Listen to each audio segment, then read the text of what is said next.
overcome someday.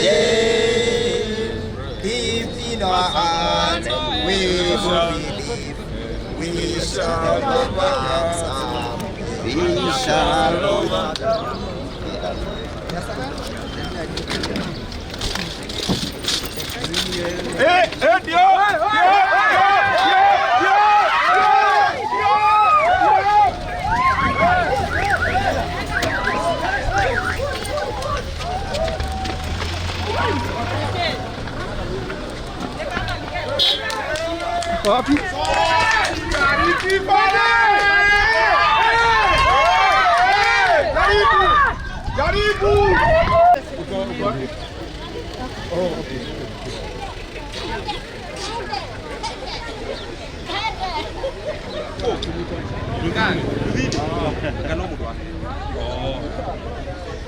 For you and before the law, we all should treat the archives of the court the same way. We request that the same be retrieved.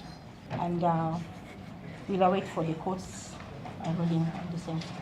We want the authority to cross-examine the IO after.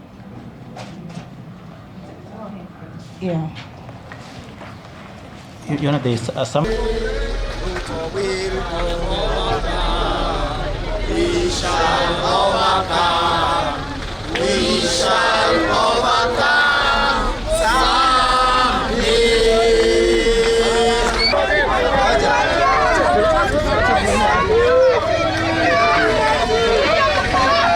We shall overcome. We shall overcome someday. Ruto will go. Ruto will go. Ruto will go someday. Because it was dealt with by the High Court.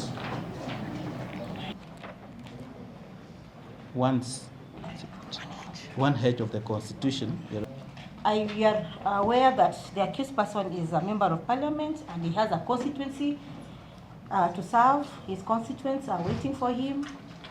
But only one issue that we have with the accused person is whether will he attend court should this court release him on bond.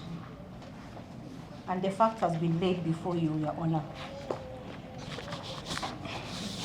And lastly, Your Honor, there's an order for anticipatory bail that was placed before you yesterday. And I would like to submit, Your Honor, anticipatory bail was given because the accused person had not been charged, was anticipating arrest. But the law provides that whenever... Maybe just to confirm, that is not correct. It's okay. Just a small observation. If you, off the record, he had been arrested allegedly for committing a cyber crime through his verbal pronouncements. When they realized that that one would have no basis and did not attach, that's when they resorted into now this mischief. You know, if you allow counsel to lay the basis for I know you're on your feet, but using the word mischief in a matter which has been pending from 2021 is unfair to the DPP. Be fair to the word mischief is an English word. No, it is. And also, Your Honor, it is a word that is somewhere provided for in the Blackstone Dictionary. But if they feel offended, I'll not use the word mischief. Yes, ma'am. You know, allow counsel to lay the basis of that order, so that Your Honor, then you can be able to square out where the office of the DPP is attempting to abuse their office. For today, we were coming for the bail application, which you have done. They are saying that Honorable Kaimbori should not be admitted to bail for reasons that are baseless and frivolous and vexatious. But the court has been able to admit him to bail, pending a ruling, a substantive ruling on the same matter. And that's why we have him today as a free man. And that's why we are saying that through the use of the law, we shall overcome all these challenges. May I invite that when he was arrested on Tuesday, he was accused of cybercrime, that he made verbal pronouncements that, according to the DPP and the DCI, amounted to cybercrime. only later yesterday to change the charges when they realized that the charges could not attach, that they were baseless. They changed charges and brought trump-up charges against Honorable Koimburi, which we are now facing before this court. All those charges you saw yesterday are charges that the court has sufficiently dealt with in the past. Yeah. So the issues of that he said Mr. William Ruto and his government has spent over 13 billion advocating for Mzee Raila Odinga has been dropped. But the question is, whom does Mr. William Ruto think he is that is not it should not be questioned? In which country does he think he lives in that cannot question his conduct? This is our money, it's our tax, and we shall continue asking him. Even if they zip Honorable Koimburi, we shall speak and we shall ask, why did you spend our money on Mzee Raila? Court case originally framed against the member for Juja, Honorable Koimburi, is not what was brought to court. The High Court had already released him on bail. Kamukunji Police Station disobeyed the High Court and kept him and even brought him here. When we arrived here, they revived an old case which the DPP had withdrawn. That particular case, we are willing to handle it. But that does not make us forget the main reason why Mr. Koimburi is in trouble.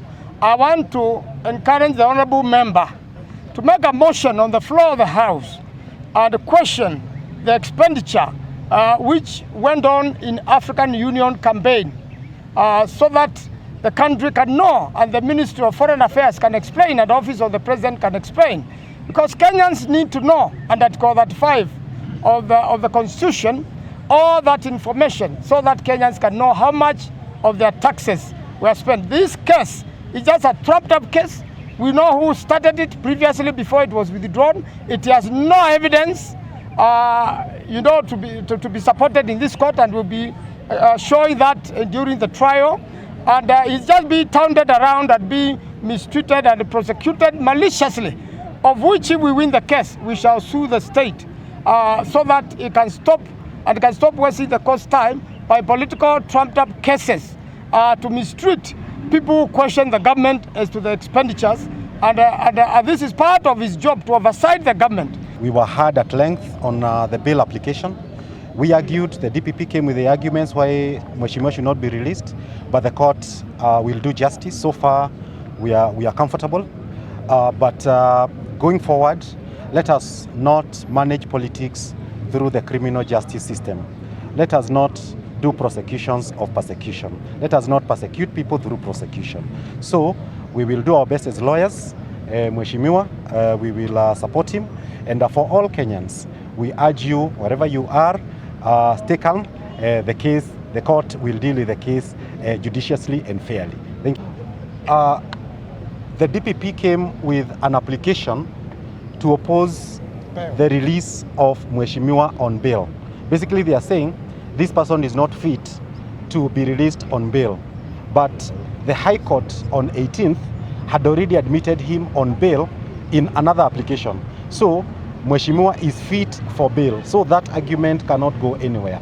So that is the application that is before the court, and then the court will also set the terms of the bail on Tuesday. But for now, the terms that were given on 18th by the High Court are the ones that have enabled Mheshimiwa to be free. So to the follower.